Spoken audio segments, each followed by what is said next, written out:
तो फिर हम उसे मार देंगे, जोया ने सिलेक्टिवली खिलखिलाते हुए कहा। उसे इस समय अपनी पूरी पीठ पर चंद्रचूड़ के बरसते हुए किस फील हो रहे थे और वो धीरे धीरे उसके शोल्डर्स की तरफ बढ़ रहा था। शशांक के बिना सिमरन उतनी इन्फ्लुएंस नहीं रखती है जितना कि वो सोचती है कि वो रखती है।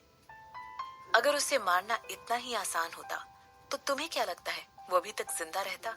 चंद्रचूड़ ने ऐसा पूछते हुए अपने हाथों को जोया की नेकेड बॉडी पर रख दिया। वो आदमी बहुत ही क्रूर है।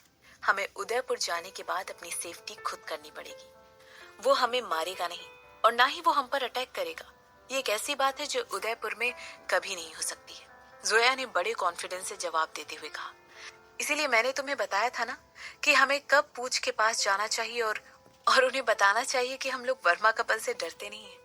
जोया ने हंसते हुए कहा, अगर वो इतनी ही स्मार्ट और टैलेंटेड है तो फिर उसने इतने सालों तक वापस आने का वेट क्यों किया? वो एक बुजदिल है और लालची भी।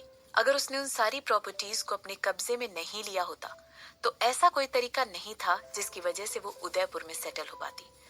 मेरा मतलब है वो प्रैक्टिकली यूजलेस है। उसके पास कभी भी माँ बनने का ऑप्शन नहीं है और उसके पास कोई है भी नहीं। आखिर हम इस बदले के नॉनसेंस के बारे में बात क्यों कर रहे हैं? ऐसा कहते हुए जोया तुरंत चंद्रचूड़ की तरफ देखने लगी और कहने लगी, सिमरन बिल्कुल अपने भाई की तरह है। उसे भी मैनिपुलेट करना बहुत ही आसान होगा। मुझे पूरा यकीन है कि मेरा करिश्मा उसे कन्विंस करने के लिए काफी होगा और उसे ये बताने के लिए भी ठीक रहेगा कि मैं उसके लिए कोई खतरनाक चीज नहीं हूँ। उसे मुझसे डरने की कोई जरूरत नहीं है। मैंने तुम्हें ऑलरेडी बताया ना कि तुम उसे अंडर एस्टिमेट मत करो। वो इतने सालों तक सरवाइव कर पाई है अपनी काबिलियत की वजह से। इसके अलावा उसकी नानी के लोग उसे कब से प्रोटेक्ट करते आ रहे हैं और उसके पास इतना स्ट्रॉन्ग इन्फ्लुएंस था। उसका कैरेक्टर इतना ज्यादा कैरिस्मेटिक था कि मुझे पूरा यकीन है सिमरन ने अपने पुराने वाले भोले तरीके चेंज कर लिए हैं। चंद्रचूड़ ने कहा, नहीं, उसने ऐसा नहीं किया है। जोया ने ही कॉन्फिडेंटली आंसर किया। वो अभी भी वही लालची बूढ़ी औरत है जैसे कि वो पहले थी। जरा देखो तो उसने किससे शादी की है? एक सीईओ जिससे वो सिर्फ 1 या 2 बार मिली थी। वो अभी भी लालची है और बेहद बेवकूफ भी, जो ये सोच रही है कि वो उस आदमी का इस्तेमाल अपने फायदे के लिए कर सकती है। जोया ने कहा, अगर फायदे की बात की जाए तो क्या तुमने यश को कॉल करके बता दिया है कि हम लोग घर ऑलरेडी पहुंच चुके हैं और वो भी घर वापस आ जाए? जब तक सिमरन हमारे आसपास रहकर हमारे सीक्रेट को अनकवर करती रहेगी, उसे बहुत देर नहीं लगेगी ये रियलाइज करने में कि वो उसका जुड़वा भाई है। हो सकता है वो उससे मिलने की कोशिश भी करे और उससे कहकर हमारे खिलाफ काम करने के लिए भी साजिश रचने लगे। मुझे डर है कि कहीं। चंद्रचूड़ ने कहा, जान प्लीज, क्या तुम्हें वाकई में लगता है कि ये हमारे लिए किसी भी तरह खतरा है? मेरा मतलब है वो बिल्कुल एक बेवकूफ है जिसकी कोई सोशल लाइफ भी नहीं है। प्रैक्टिकली देखा जाए तो वो पूरी तरह यूजलेस है।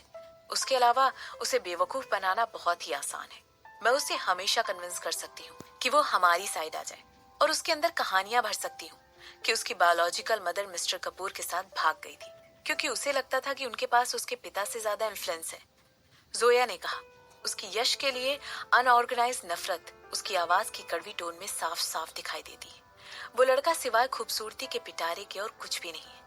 इसके अलावा वो पूरी तरह यूजलेस है। अपने दिमाग में यही सब सोचते हुए जोया भी चंद्रचूड़ की गर्दन पर किस करने लगी और उसके चेस्ट को सहलाते हुए कहने लगी, वसीयत का क्या हुआ? इतनी भी ज्यादा बेसब्र मत हो। मैं उस पर काम कर रहा हूँ। मुझे भी थोड़ा टाइम लगेगा। इसके बाद मैं पिताजी को कन्विंस कर लूंगा कि मैं ये कंपनी चलाने के बिल्कुल लायक हूँ। ऐसा कहने के बाद चंद्रचूड़ ने तुरंत अपने होठों से जोया के होंठ पकड़ लिए और उसे चिढ़ाते हुए चंद्रचूड़ के हाथ सीधा उसके चेस्ट पर चले गए। पिताजी इतने भी बेवकूफ नहीं है।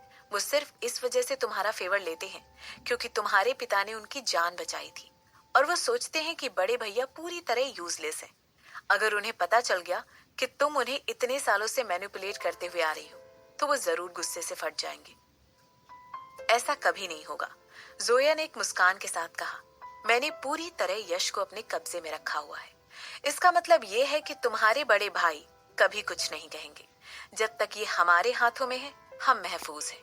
जोया ने कहा, मैं सिर्फ इस बात की आशा करता हूँ कि पिताजी जल्द से जल्द अपनी वसीयत में चेंज कर ले और सब कुछ मेरे नाम पर छोड़ दे।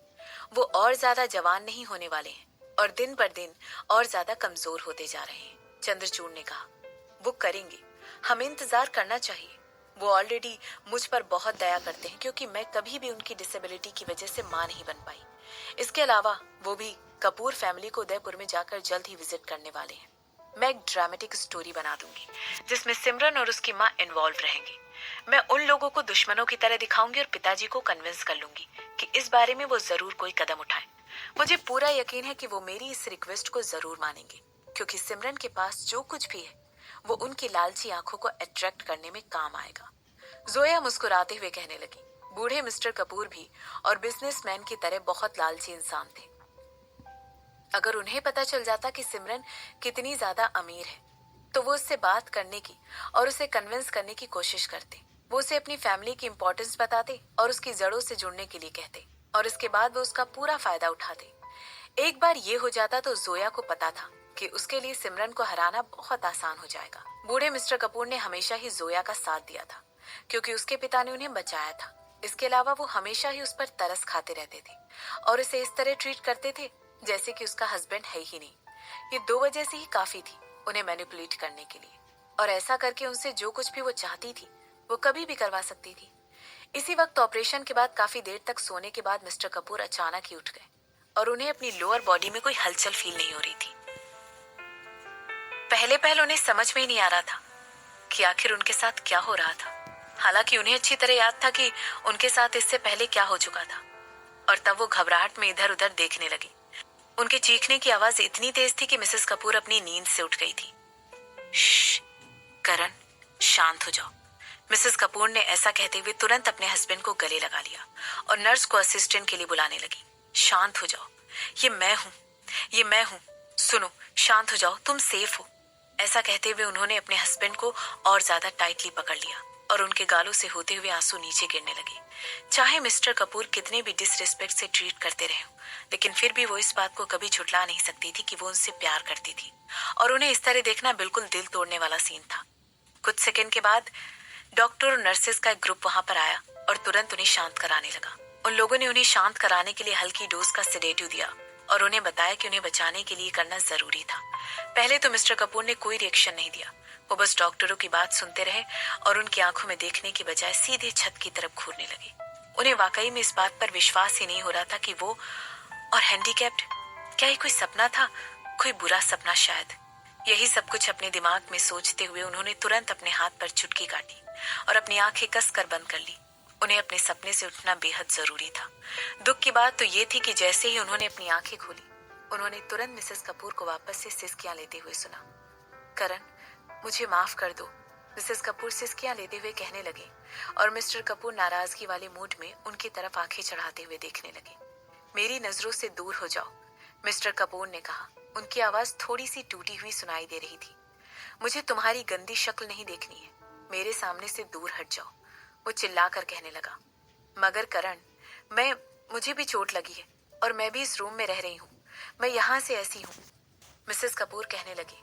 तो फिर जाओ और जाकर अपने बेड पर लेट जाओ और मेरे सामने आकर रोना बंद करो, तुम बहुत ज्यादा शोर मचाती हो। ऐसा कहते हुए उन्होंने मिसेस कपूर की आंखों में देखना अवॉइड किया। ये औरत जरूर अंदर ही अंदर खुशी से झूम रही होगी क्योंकि कभी इतना पावरफुल रहने वाला आदमी आज दूसरों पर निर्भर हो गया है। इसके अलावा तुरंत ऋत्विक को बुलाओ, मैं उससे कंपनी के बारे में बात करना चाहता हूँ, मिस्टर कपूर ने ऑर्डर देते हुए कहा। ठीक है, मैं उसे कॉल करती हूँ, मिसेस कपूर ने जवाब दिया। अभी भी उनकी आंखों से आंसू बहकर गालों से होते हुए नीचे गिर रहे थे और उन्होंने एक आखिरी बार मिस्टर कपूर को देखते हुए तुरंत अपना मुंह अपने बेड की तरफ कर लिया। मिस्टर कपूर इस समय बहुत ज्यादा स्ट्रेस में थे और उन्हें अभी अभी अपनी इस कंडीशन के बारे में पता चला था। शायद इसीलिए वो इतना ज्यादा गुस्सा हो रहे थे क्योंकि वो इसे पूरी तरह एब्जॉर्ब नहीं कर पा रहे थे। ऐसा मिसेस कपूर ने सोचा। शायद यही वजह थी कि मिसेस कपूर को देखकर अपना आपा खो बैठे और उन पर जोर जोर से चिल्लाने लगे। मिसेस कपूर एक ठंडी आह भरकर अपने आप को कन्विंस कर रही थी कि ये सब कुछ मिस्टर कपूर की लोअर बॉडी पर आरएसएस को जानने के स्ट्रेस की वजह से हुआ था।